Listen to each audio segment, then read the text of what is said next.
నమస్తే అన్న.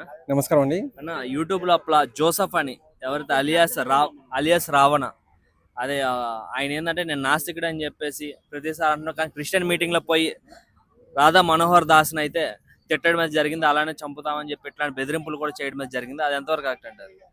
నేను జోసెఫ్ గారికి చెప్పదలుచుకుంది ఒకటేనండి.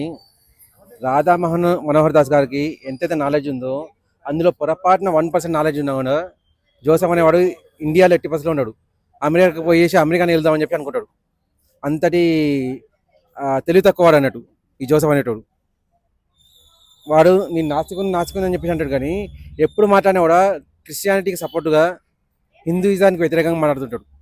ఈ రాధా మనోహర్ దాస్ గారు వ్యతిరేకంగా మాట్లాడడం కాదు, ఆయన ఉన్న నిజాలను చూపిస్తుంటారు. ఆయన ఒక మాట చెప్పారు క్లియర్గా, యేసు ప్రభువుకు అనేది ఇప్పటిదాకా ప్రపంచంలో ఎక్కడ కూడా పుట్టుక గురించి ఆధారాలు లేవు అని చెప్పేసి, దాని గురించి ఆధారాలు చూపించగలిగేవాడు ఒక్కడు కూడా లేడు.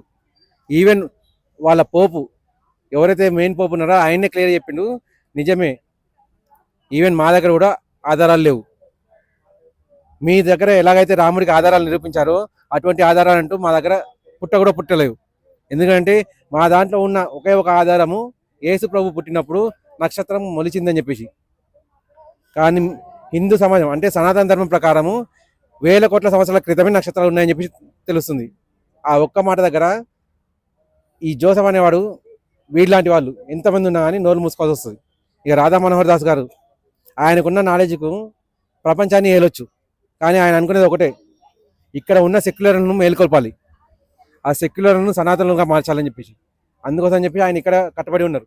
లేకపోతే ఆయన ఆధ్యాత్మికంగా వెళ్ళిపోవాలనుకుంటే ఎప్పుడో మహాయోగ అయ్యేవాళ్ళు. ఆయన గురించి మాట్లాడినంత నాలెడ్జ్ ఈ జోసెఫ్ కాదు.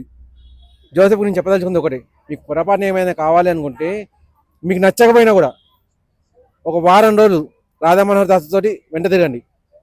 ఆయన తినే ఆహార ఎక్కువ వద్దు, ఆయన తినే ఆహారపు అలవాట్లు వారం రోజులు పాటించండి, మీకు అర్థమైపోతుంది మనిషి అనేది ఇంత సాత్వికంగా ఉండాలని చెప్పేసి. అయితే ఆ మీటింగ్ లోపల ఆయన గలీజ్ మాట్లాడుతూ వల్గర్గా మాట్లాడుతూ ఇది మొత్తం నేను పవన్ కళ్యాణ్ దగ్గర నేర్చుకున్నాను అని చెప్పడం అయితే జరిగింది. సో అది ఎంతవరకు కరెక్ట్ అంటారు?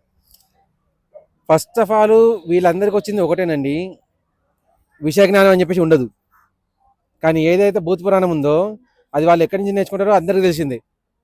ఆ భూత పురాణం చెప్పేసి ఇప్పుడు హోర్డింగ్లు ఎట్లా పెడతారంటే యేసుతో రహస్య మందనం అని చెప్పి పెడతారు, యేసుతో ఒక రాత్రి అని చెప్పి పెడతారు. ఇవన్నీ వీళ్ళందరూ ఎక్కడి నుంచి నేర్చుకుంటారో క్లియర్గా తెలుసు. చెప్పేది మాత్రం పవన్ కళ్యాణ్ అని చెప్పేసి. అయ్యా పవన్ కళ్యాణ్ గారు కనుక మాట్లాడదలుచుకుంటే ఆయన డిప్యూటీ సీఎం అయ్యి 2 నెలలు అవుతుంది. మిమ్మల్ని ఎర్ర కాల్చిన సీకులు పెట్టేసి వాటి మీద కూర్చోబెట్టేటోడు. అవన్నీ మానేసి నాకు రాష్ట్ర అభివృద్ధి ముఖ్యం, రాష్ట్ర ప్రజలు. ఈవెన్ తన ఒక సందర్భంలో నన్ను ఏ కులానికి కూడా ఆపాదించకండి, ఒక కులంతో నేను కట్టుబడి ఉండలేను, నాకు మొత్తం రాష్ట్రం కావాలి, రాష్ట్ర అభివృద్ధి కావాలి. ఈ రాష్ట్రమే కాదు పక్క రాష్ట్రం కూడా నాదే, ఈ దేశం మొత్తం నాదే, దేశంలో హిందువులు సనాతనులు ఎక్కడ ఉన్నా కూడా నేను ఖచ్చితంగా వాళ్ళ కోసం పాటుపడతానని చెప్పి అన్నాడు. మరి అదే జోసెఫ్ ఈ మాటను నేర్చుకుంటావా? ఈ మాట అనగలుగుతావా? ఇది మాత్రం అక్కర్లేదు. కానీ పొరపాటున ఆయన ఎంత ముందు 2 నెలల క్రితం ఎప్పుడో ఒక మాట జారి ఉంటాడు, ఆ మాట పట్టుకొని పవన్ కళ్యాణ్ నేర్పించాడని చెప్పి అంటావా? నీ తెలివి ఎంత, ఆయన తెలివి ఎక్కడ? నీ బుద్ధి ఎక్కడ, ఆయన బుద్ధి ఎక్కడ? ఆయన ఒక ఊరికి రోడ్డు లేదంటే తన సొంత డబ్బును ఖర్చు పెట్టిండు. నువ్వు కనీసం మీ వీధిలోనన్నా ఎవరికన్నా సొంతగా ఒక వెహికల్ కొనిచ్చినావా? సొంతగా పోనీ ఒక ఇంటికి కూర అనే విషయం ఒక నెల సరుకులు ఇప్పించినావా? ఆ బుద్ధి మాత్రం రాదు. పవన్ కళ్యాణ్ నేర్పించాడని చెప్పి ఒక స్టేట్మెంట్ ఇచ్చేసి ఫేమస్ అయిపోతామని చెప్పి చూస్తుండ్రు. మీ బుద్ధి అనేది ఏంటిదో ప్రజలకు అందరికీ తెలుసు. సో పవన్ కళ్యాణ్ పేరు వాడుకోవడం చెప్పి మానేయండి.